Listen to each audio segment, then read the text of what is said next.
so the metaphor is that it's compared to an elevator that takes you up to the very top floor of this building where this incredible party's happening. The doors open up. You see this amazing utopian nirvanic that you situation. never really knew was there. You never seen it before. Never even knew it was there. And then the elevator, the thing dings, the doors shut, it comes back down, and suddenly you're screaming at people in traffic again.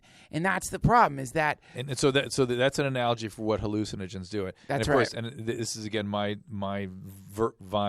contribution as I went, yeah, but what if it doesn't let you off on the first floor and ends up two floors into the basement? Taking you lower. Taking you lower. After that, as the doctor in me always worries about that. Yeah, and let's say that it does take you lower. Let's say that you get to go up in a hot air balloon and see the very top of some beautiful mountain, and then the hot air balloon gets blown off course a little bit.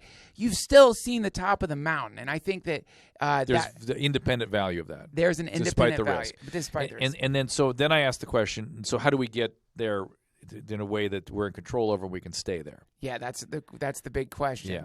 I think it's a lot of things. I think, I am right now really into this type of Buddhism called Vipassana, or insight meditation, which is just the process of sitting still, watching your breath, and being very aware of your thoughts, emotions, and the way your body feels. And it's just this something called mindfulness. It's the practice of mindfulness, which is just watching the way that you act, and the way that you feel, and the way that you think, and becoming aware of the roots of a lot of the emotions that exist in you. Especially for me, like I get angry, and I will have like angry outbursts sometimes. And I thank you for looking perplexed that happens. It happens.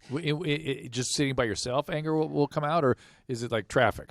Well, no, traffic. It's gotten much better. But I mean, when I was much younger, I was just an angry person. So I can remember like my printer didn't work one day, and I remember screaming alone in my apartment, breaking my printer, and just a rage. And that's a thing that's inside of me, and that's why psychedelics have been very useful to me. But also insight meditation has been incredibly useful, because now I can sit and I can meditate, and then maybe the dogs will bark, right, while I'm meditating. And then I can watch the irritation sort of flower inside of me.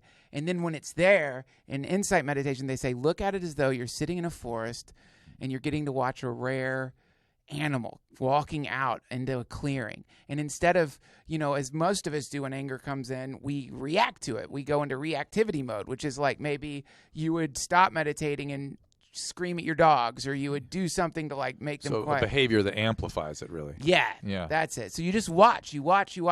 Buddha compares anger to a sweet flower with bitter roots. And so we follow the sweetness down into the poisonous roots of the thing. Do you do that in a kind of feeling way or in an insight way, if that makes sense? In other words, you just follow the feelings, or do you have some sort of specific, that reminds me of some experience or some? Well, it's called noting is what they, so you can, it's like, it's just, think about an emotion, right? These are these really kind of ambiguous. Yeah, these bodily based things you're faintly aware of many times. Yeah, exactly. So it's, what is that thing, right? Yeah. So this is the practice of taking a microscope and looking into the recurring emotional patterns that are happening inside of you, and really starting to see, because most of the time if you have a negative emotion, you'll try to avoid it. That's when the phone comes out, or that's when you try to move on to the next activity, when some kind of emotional state. We are always in a state of trying to turn our backs on the thing.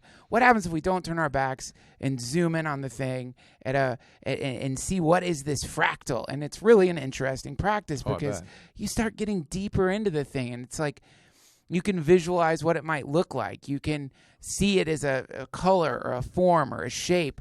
And but in Buddhism, the idea is all of those mental forms of analysis of these things are kind of secondary to the very simple observation of the way any emotional state or thought or bodily feeling has a similar pattern, in that it emerges, heightens, dissipates, and goes away.